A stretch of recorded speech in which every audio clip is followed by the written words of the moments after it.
অসমৰ নৱদ্বীপ হিচাপে খ্যাত জিলাখনেই হ'ল নলবাৰী, যাক 1985 চনৰ 15 আগষ্ট তাৰিখে জিলা ঘোষণা কৰা হয়। জিলাখনৰ পূবে কামৰূপ গ্ৰাম্য, পশ্চিমে বৰপেটা জিলা, উত্তৰে বাক্সা আৰু দক্ষিণে ব্ৰহ্মপুত্ৰ।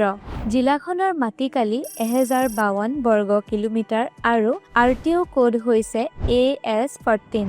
আনহাতে জিলাখনৰ লিটাৰেচি ৰেট হৈছে 84%। জিলাখনত থকা হিষ্টৰিকেল প্লেচসমূহ হৈছে দাউলাচল টেম্পল, বাসুদেৱ দেৱালয়, হৰি মন্দিৰ, বিলেশ্বৰ দেৱালয়, নলবাৰী সত্ৰ, জাগাৰা সত্ৰ, জয়পাল থান ইত্যাদি। লোক উৎসৱৰ ক্ষেত্ৰত চহকী জিলাখনৰ ভঠেলি উৎসৱ, মনোহাবা মৌখেদা উৎসৱ, ওজাপালি, দুৰ্গা পূজা, ৰাস মহোৎসৱ ইত্যাদি ডাঙৰকৈ উদযাপন কৰা হয়। জিলাখনৰ বিশিষ্ট ব্যক্তিসকল হ'ল অসম সাহিত্য সভাৰ প্ৰথম সম্পাদক শৰৎ চন্দ্ৰ গোস্বামী, বিহগী কবি ৰঘুনাথ চৌধুৰী, শ্বহীদ মুকুন্দ কাকতি, লেখক হৰিনাৰায়ণ দত্ত বৰুৱা, চিত্ৰশিল্পী আদ্য শৰ্মা ইত্যাদি।